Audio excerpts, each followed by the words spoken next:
the Waikato Regional Council Environmental Science Award.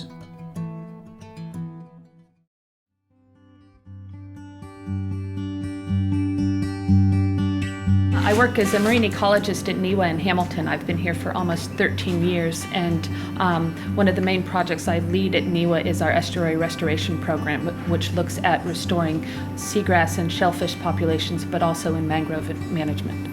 So one of the most interesting things that we worked on recently was in mangrove management and informing a lot of the science behind how we make decisions about mangroves in our coastal environment.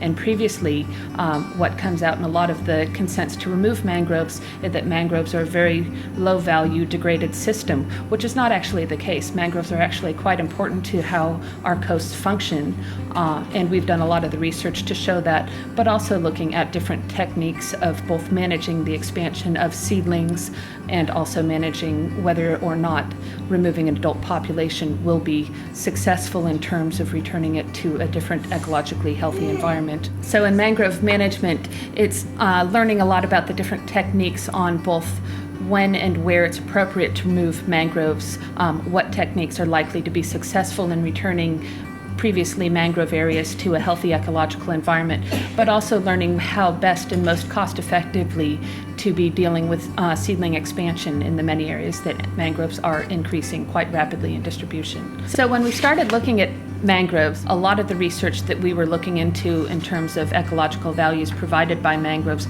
we really didn't have.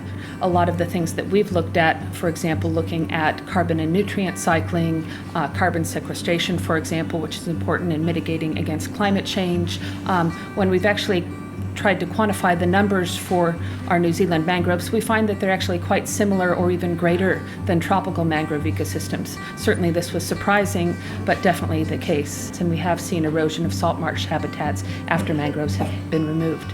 And this is the type of information we use when we're coming up with management strategies. So for example, many of the more recent consents to remove mangroves now suggest leaving a buffer of 5 or 10 meters of mangrove habitats so that that coastal erosion protection is still kept after mangroves are removed.